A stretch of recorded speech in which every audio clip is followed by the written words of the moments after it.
প্রশ্ন হতে পারে যে সর্বব্যাপী চৈতন্য বা ব্রহ্মজ্ঞান সাধারণ মানুষের জীবনে কি কাজে লাগবে। এটা আবার রবীন্দ্রনাথকে উল্লেখ করব।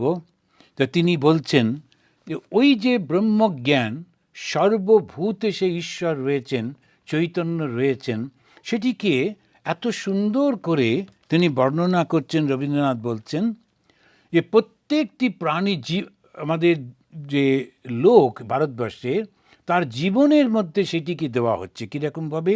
ব্রহ্মনিষ্ঠ গৃহস্থ স্যাৎ তত্ত্ববিজ্ঞান পরায়ণঃ।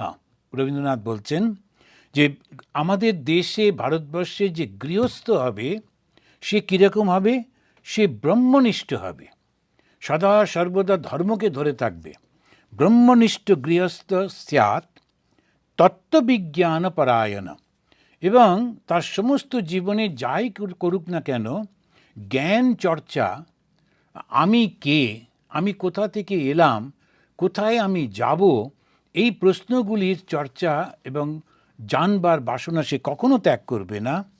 আর একটা কথা বললেন, ইয়ৎ ইয়ৎ কর্ম প্রকুর্বীত তদ ব্রাহ্মণী সমর্পয়েত। এই যে ভারতবর্ষের যে গৃহস্থ, সে যে কর্মই করুক না কেন, সে ভগবানের চরণে সেটিকে অর্পণ করবে, নিজের জন্যে নয়। স্বামী বিবেকানন্দ পরবর্তীকালে ভারতবর্ষের স্বাধীনতারকে করবার জন্যে, জাগ্রত করবার জন্যে, স্বাধীনতার ইচ্ছা জাগ্রত করবার জন্যে তিনি বললেন, মনে রেখো, জন্ম থেকে তোমরা দেশমাতৃকার জন্যে বলি প্রদত্ত। এই যে দেশমাতৃকা বললেন, এইটি হচ্ছে এই জিওগ্রাফিক্যাল এই দেশটি। কিন্তু এই যে দেশের মধ্যে বৈশিষ্ট্যটা কি, ওটা ওনার ভাষাতে আমরা দেখতে পাবো। রবীন্দ্রনাথের যখন তিনি বলছেন, Thus we have come to know that what India truly seeks is not peace, which is in negation or in some mechanical adjustment, but that which is in Shivam Advaitam. India does not cease from karma, but to perform, remembering the Supreme Being. আমরা এরপরেই দেখি স্বামী বিবেকানন্দ তিনি ভারতবর্ষকে বলতে গিয়ে বলছেন, shall India die? নিজে একটা প্রশ্ন করলেন, করে বলছেন, যদি ভারতবর্ষ নষ্ট হয়ে যায় তখন কি হবে? Then from the world all spirituality will be extinct, all moral perfection will be extinct, all identity will be extinct, and in its place will reign the duality of lust and luxury as the male and female. Competition will be the ceremonies, and the human soul will be its sacrifice. এই কথাগুলি শুনলে ভয় লেগে যায়।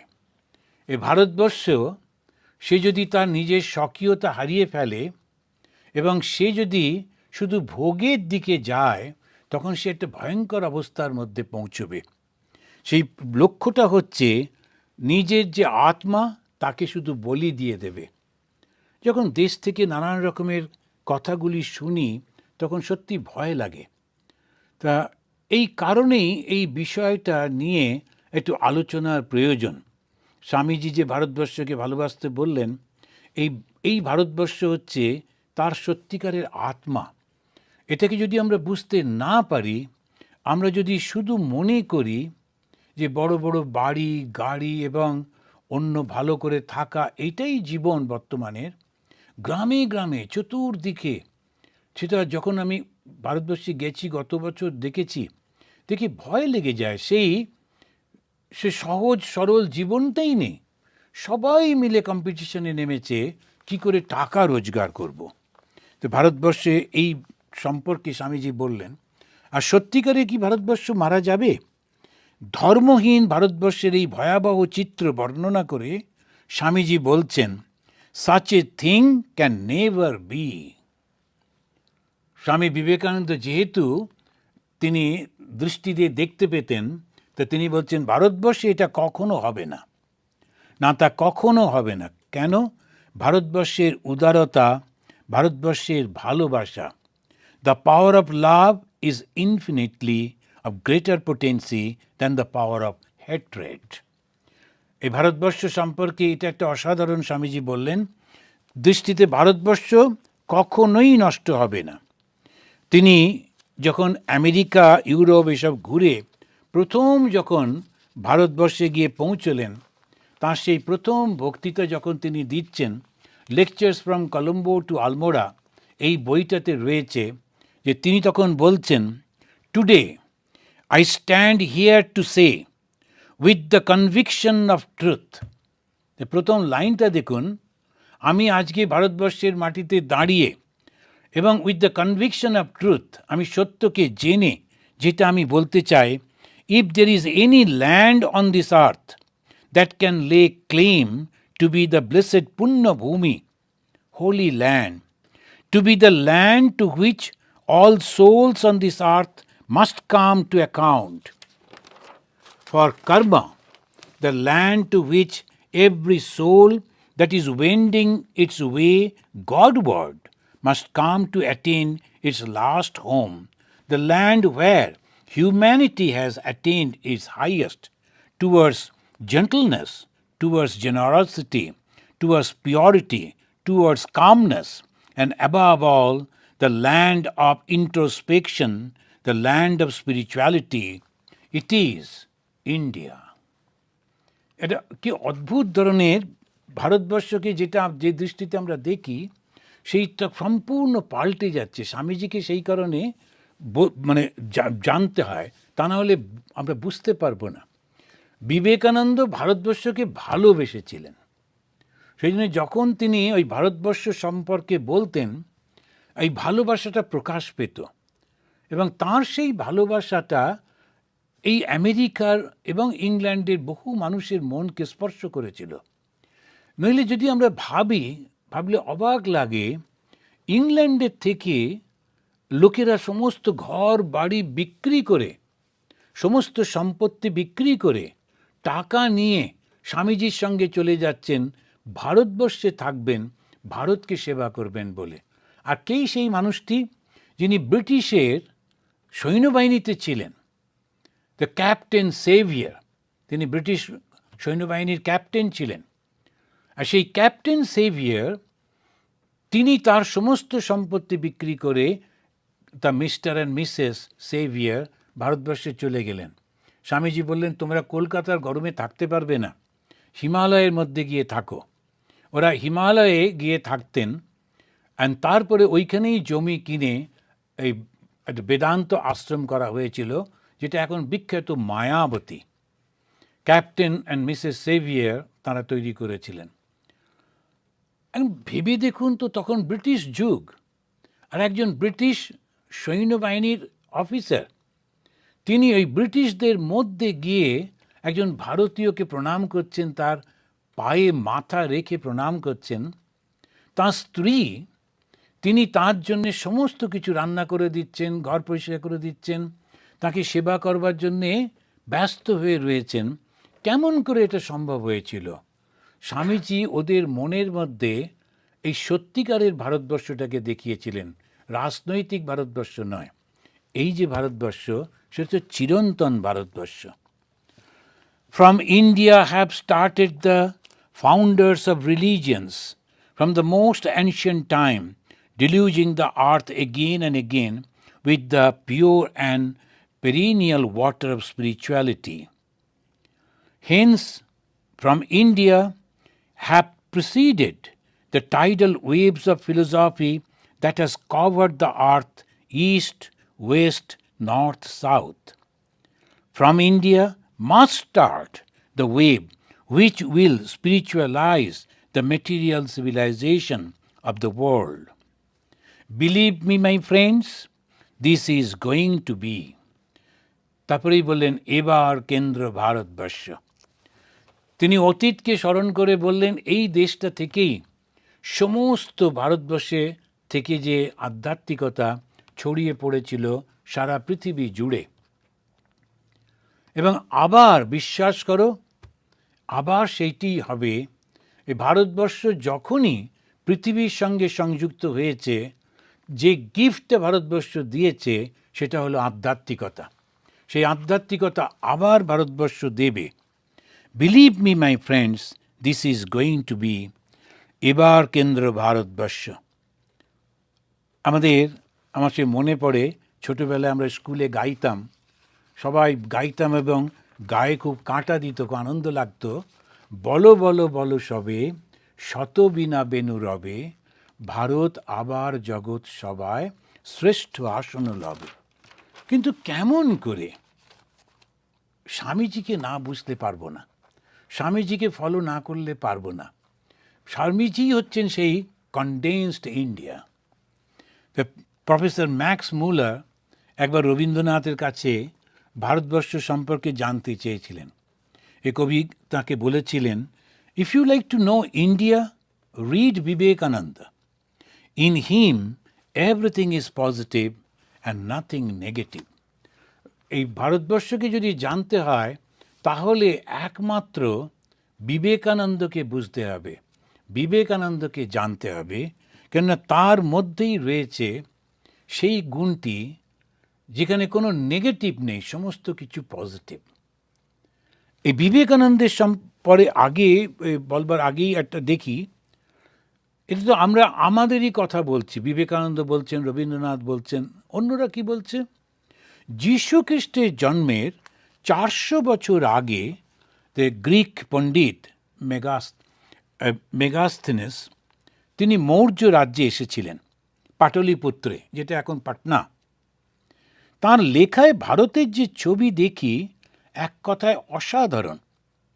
আমি কয়েকটা লাইন তুলছি।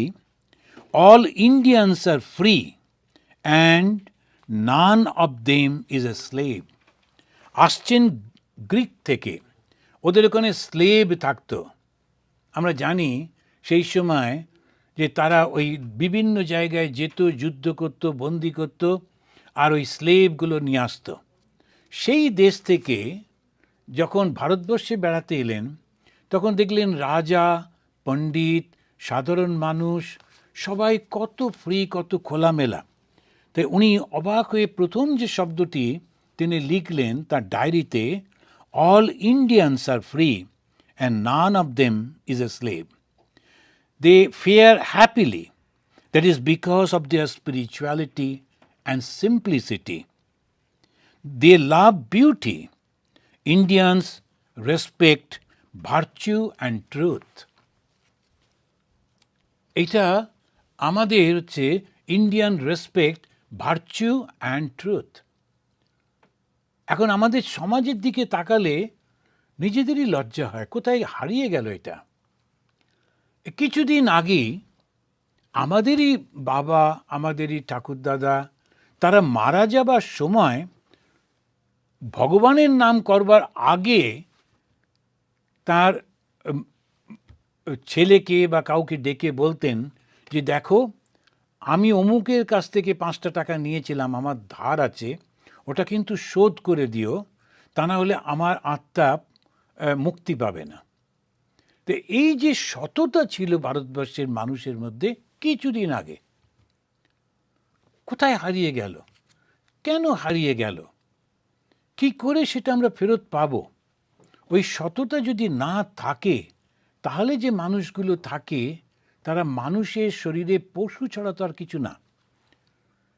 সেজন্য ভর্তৃহরি তিনি এই মানুষগুলো সম্পর্কে বলছেন যারা তাদের জীবনের কোনো উদ্দেশ্য নেই, শুধু খাওয়া, থাকা আর শারীরিক আনন্দের জন্যে বাঁচে, তাদেরকে কি মানুষ বলা যাবে? আমি জানি না। ভর্তৃহরি তিনি বলছেন, আমি বুঝতে পারছি না ওদেরকে কি মানুষ বলা যায়।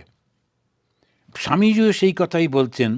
আর প্রমাণ ভারতবর্ষের সাধারণ মানুষ, তার সেই যীশুখ্রিস্টের 400 বছর আগে, আজ থেকে প্রায় 2500 বছর আগে ভারতবর্ষের মানুষ এই রকম ছিল। জার্মান ফিলোসফার ক্রিস্টিন ডম তিনি বলছেন, India the birthplace of civilization. ফরাসি তিনি বলছেন ভলতেয়ার, তিনি বলতে গিয়ে বলছেন, I am convinced that everything has come down to us from the banks of Ganga.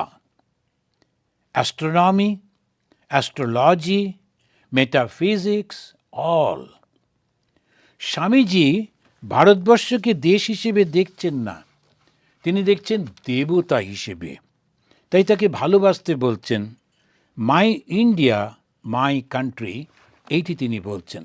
এই যে ভারতবর্ষকে ভালোবাসো, এই পরিপ্রেক্ষিতে আমরা নিজেদের দিকে যদি তাকাই, আমরা কি করতে পারি? এইটা একটা প্রশ্ন, যে আমি কি করতে পারি, কেমন করে আমি ভারতবর্ষকে ভালোবাসতে পারি। এখন যদি আমরা বর্তমান যুগের পরিস্থিতিতে দেখি, সেখানে আর্থসামাজিক অবস্থাটা এমন একটা হয়ে দাঁড়িয়েছে, আমরা অসহায় বোধ করছি।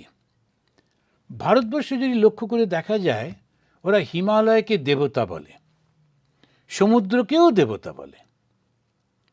কেন হিমালয়কে দেবতা বলে? আমাদের কারো কারো ধারণা যে হিমালয়ে সব দেবতারা থাকতেন, মা দুর্গার বাপের বাড়ির হিমালয়, এবং ইত্যাদি ইত্যাদি। অনেক ঋষি মুনিরা তারা ওই হিমালয়ে থাকেন, এরকম সব বলছেন।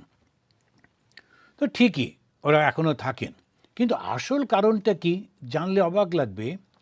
ওই হিমালয়ে আমাদের ভারতবর্ষকে রক্ষা করছেন চায়না থেকে, নর্থ থেকে যে তীব্র হাওয়াটা আসছে তাকে বন্ধ করে। এই উত্তরের যে ভয়ঙ্কর হাওয়াটা আসছে সেইটাকে হিমালয় নিজে যেন পিঠ দিয়ে রক্ষা করছে ভারতবর্ষকে। আবার দক্ষিণ থেকে, এই যে মহাসমুদ্রের থেকে জলকণা নিয়ে যে বাতাসটা বয়ে চলে যাচ্ছিল উত্তরের দিকে, সেটাকে থামিয়ে তার থেকে বৃষ্টি সৃষ্টি করে এই হিমালয় সারা ভারতবর্ষটাকে ফার্টাইল করে দিচ্ছেন। আর আমাদের নদীগুলো সেই কারণে আমরা আমাদের পুজোতে ওই নদীগুলোর নাম বলি। যদি খেয়াল করে দেখেন, যে কোনো পুজোতে যে জলটা আমরা ব্যবহার করি, সেইটাতে আঙুল ডুবিয়ে পুরোহিত মশাই বলেন, গঙ্গে চ যমুনা চৈব গোদাবরী সরস্বতী নর্মদে সিন্ধু কাবেরী জলস্মিন সন্নিধাম কুরু। এই 7টা নদীর নাম বলছেন। এত সুন্দর করে বলেন, মনে হয় একটা সংস্কৃত মহামন্ত্র বললেন, কিন্তু আসলে 7টা নদীর নাম বললেন। কেন? এই 7টা নদী, আরও অনেক নদী আছে, কিন্তু এই 7টা নদী বিশেষ করে ভারতবর্ষকে খুব ফার্টাইল তৈরি করেছে। আর এই তার জন্যে ভারতবর্ষের খাবারের অভাব হতো না কোনো দিন। এই হিমালয় আমাদের এতটা সাহায্য করে বলে, যদিও ওটা পাহাড়, তথাপি ওকে আমরা দেবতার সম্মান দিই। সমুদ্র আমাদেরকে রক্ষা করে বিদেশি আক্রমণ থেকে, এবং সমুদ্রের আমাদের অনেক কিছু করছেন বলে তার সেই জল বাষ্প হয়ে যাচ্ছে ইত্যাদি। সমুদ্রকে দেবতার আখ্যা দিই। নদীগুলো আমাদের সাহায্য করছে বলে আমরা এই নদীকে পুজো করি। গাছের থেকে অক্সিজেন পাই বলে আমরা গাছকে পুজো করি। পশু পাখিদের থেকেও সাহায্য পাই বলে ওদেরকেও আমরা পুজো করি। কেন করি?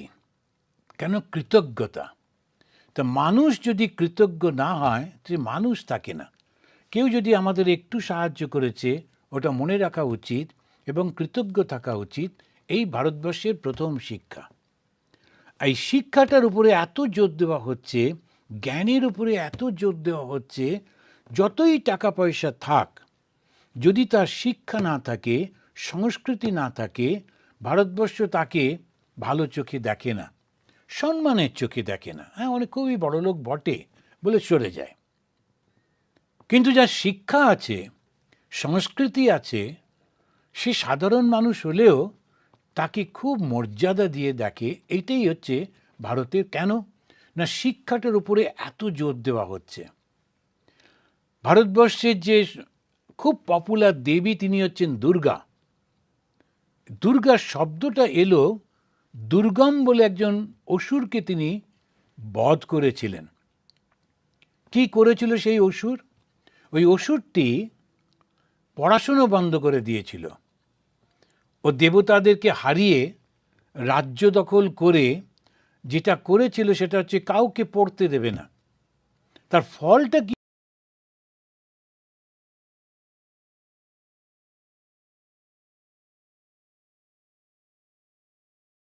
ধীরে ধীরে মানুষ দুর্বল হয়ে যাচ্ছিল। ভারতবর্ষের যে খুব পপুলার দেবী তিনি হচ্ছেন দুর্গা।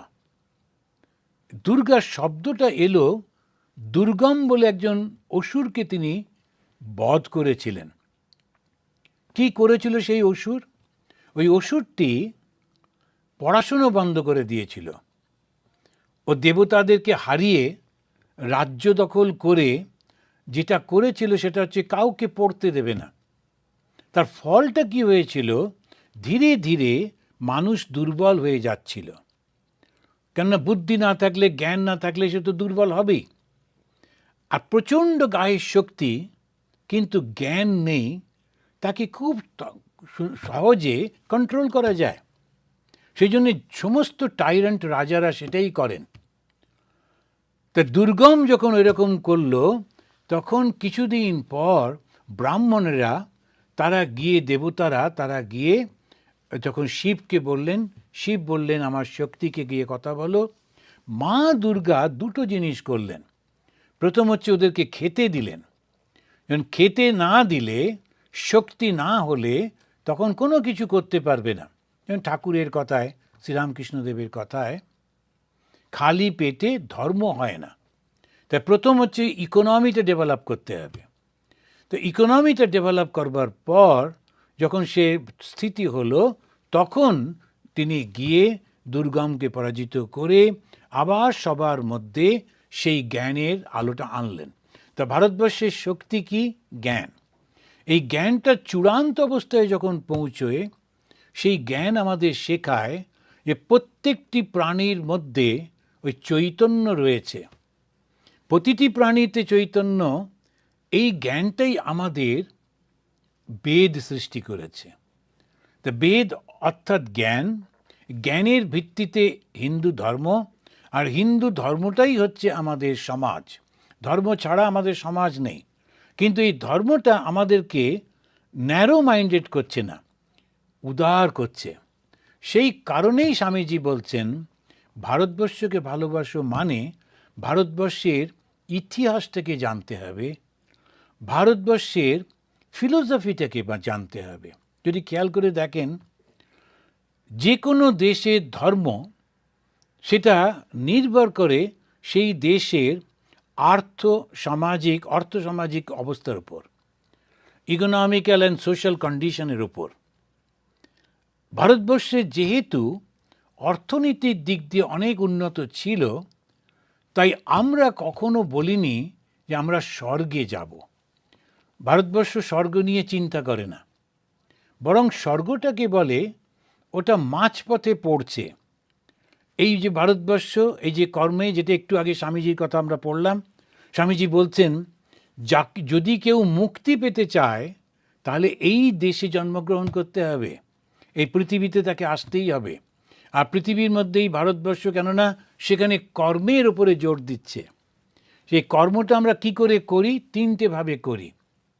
কখনো আমরা যখন চিন্তা করি তখন কর্ম হয়, যখন আমরা মুখে কোনো কথা বলি তখন কর্ম হয়, আর যখন আমরা হাতে পায়ে কর্ম করি তখন কর্ম হয়। তো কর্ম হচ্ছে কায়িক, বাচিক, মানসিক, এই তিনভাবে কর্ম করি। এই কর্মের ফলটা আমাদেরকে বদ্ধ করে। কি করে বদ্ধ করে? না, আমরা আকর্ষিত হয়ে যাই, ওই জিনিসটাকে পেতে চাই, ওটাকে ছাড়তে চাই না। কে চায় না? মন চায় না। ফলে আমরা ঘুরে ঘুরে সেইখানে আবার চলে আসি। তো এইরকম যখন অবস্থা হয়, তার থেকে মুক্তি পাওয়ার জন্যে, আনন্দ পাওয়ার জন্যে তখন বলা হচ্ছে যে তোমরা এই কর্ম থেকে মুক্ত হয়ে যাও। ভারতবর্ষের এইটাই হচ্ছে শিক্ষা। কিন্তু মুক্তি হচ্ছে আমাদের লক্ষ্য, স্বর্গ নয়। স্বর্গ থেকে আবার আমরা ফিরে আসি। আমরা বিশ্বাস করি স্বর্গটা ভালো কাজ করলে স্বর্গে যাই, খারাপ কাজ করলে নরকে যাই। আবার খারাপ কাজ শেষ হয়ে গেলে আবার এই পৃথিবীতে আসি, ভালো কাজ শেষ হয়ে গেলে আবার এই পৃথিবীতে আসি। এই পৃথিবীটাতেই আমাদের থাকতে হবে।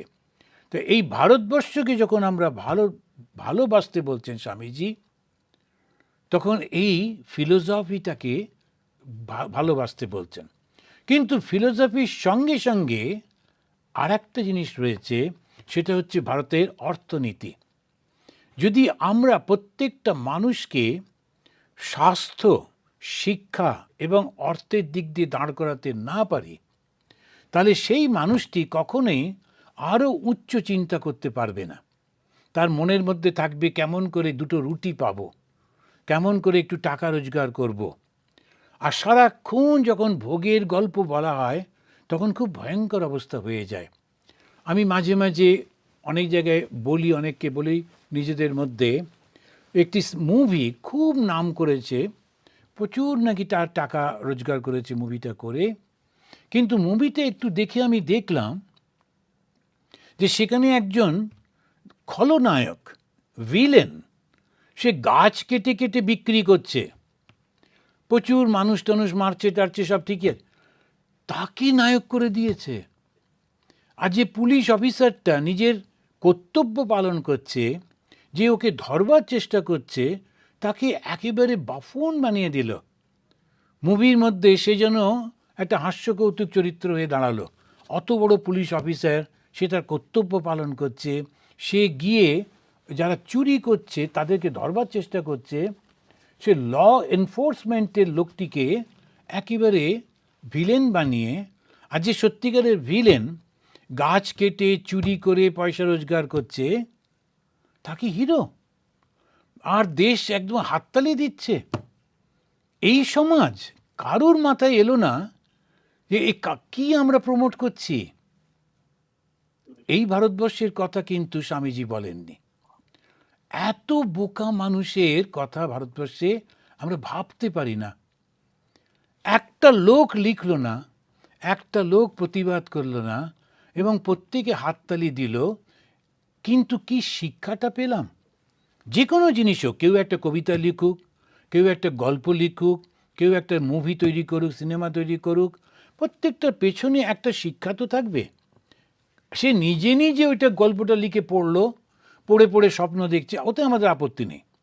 কিন্তু যখন সে সেটাকে সমাজকে দিচ্ছে, তো সমাজে ছেলেমেয়েরা, অল্প বয়সীরা কি শিখবে? ওই খলনায়ক হতে শিখবে। তারা আর পুলিশের চাকরিতে যাবে না। তারা বলবে কোনো প্রয়োজন নেই, টাকা পয়সাটাই আসল। এই ভয়ঙ্কর অবস্থার মধ্যে দিয়ে আমরা চলেছি। আমরা ভাবতেই পাচ্ছি না। এই ভারতবর্ষের কথা স্বামীজি বলেননি। তাহলে কি আমরা হারিয়ে যাব? না, হারাবো না।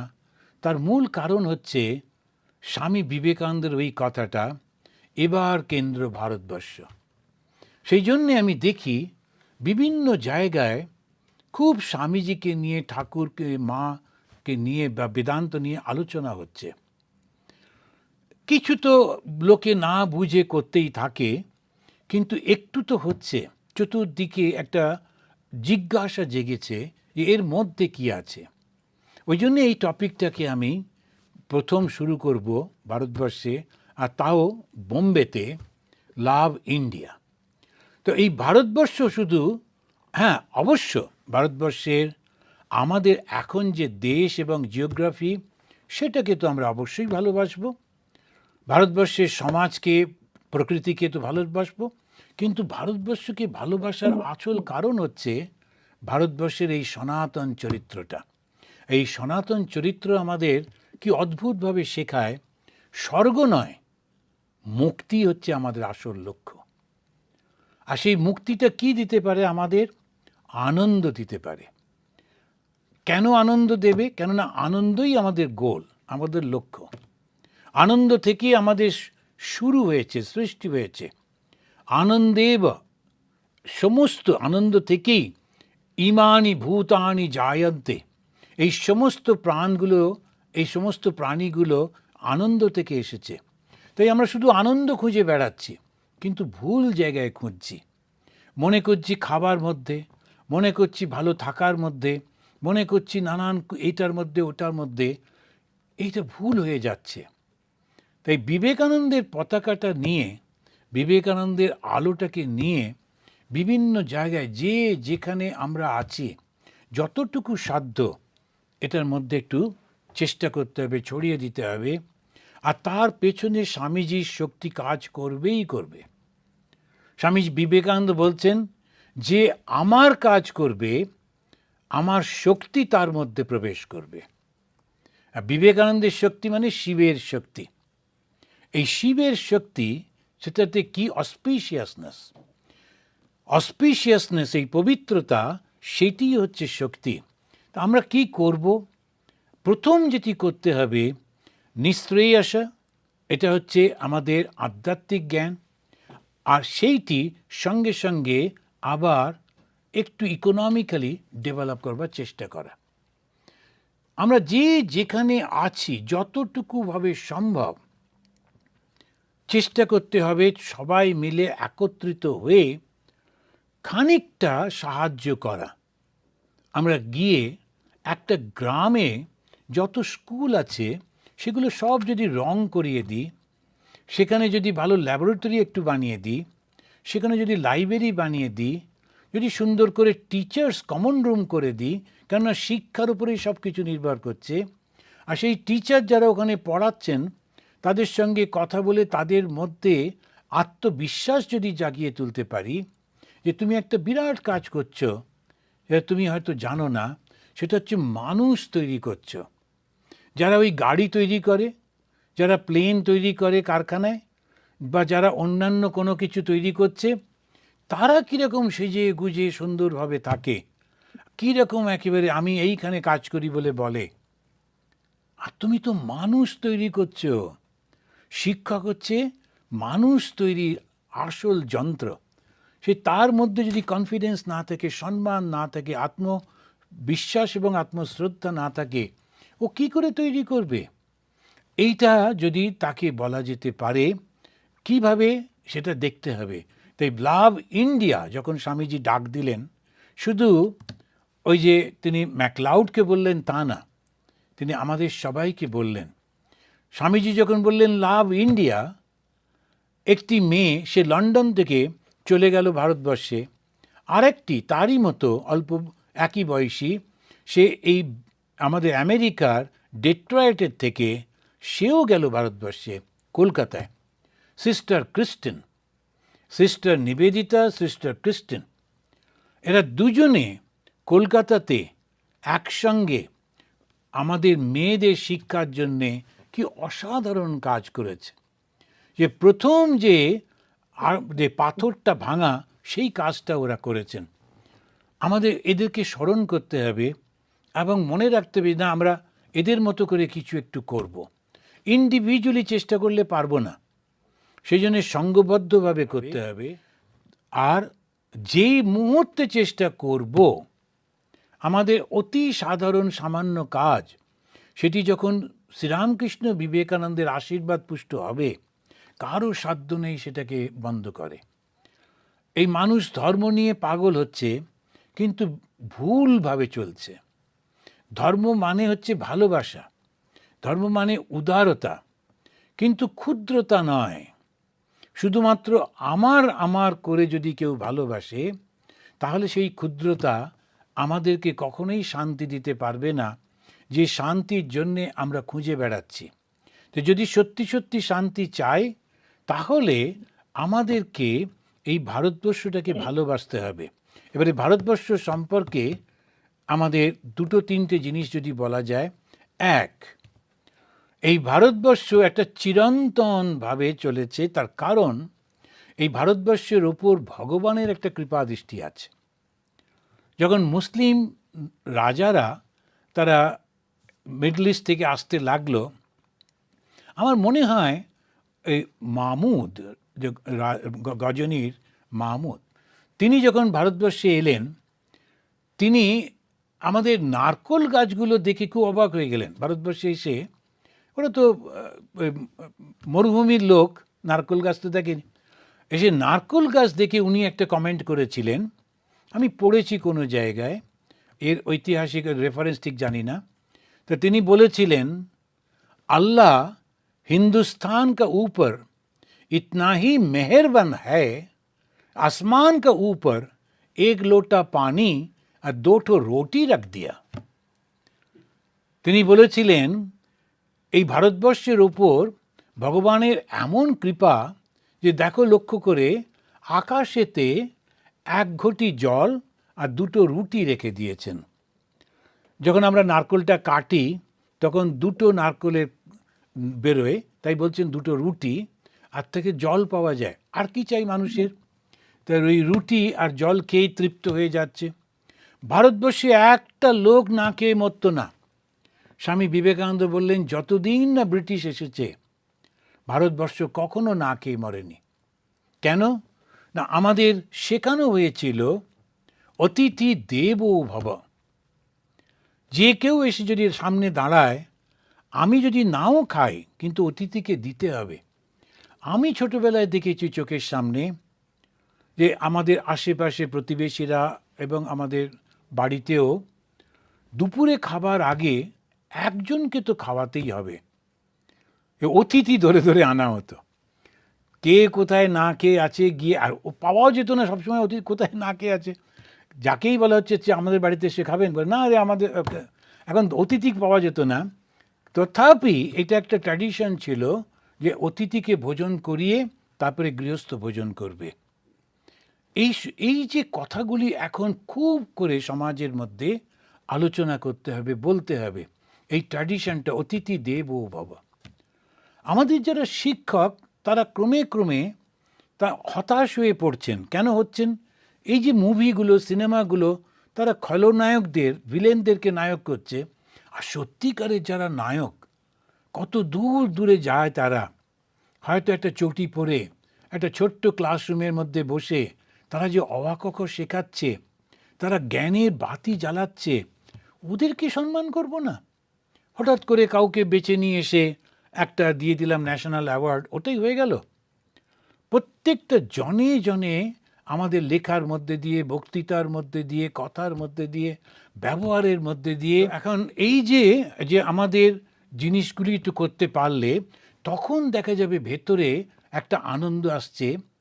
আর মানুষ তো মরণশীল, কিন্তু মরবার আগে যদি আমি জানি যে আমি কিছু করেছি, যেটা মানুষের জীবনে একটা কাজ আমি করেছি, সেটি কি না স্বামীজি যেটা চেয়েছিলেন, একজনকে আমি শিক্ষিত করতে পেরেছি, একজনকে আমি আত্মবিশ্বাস দিতে পেরেছি।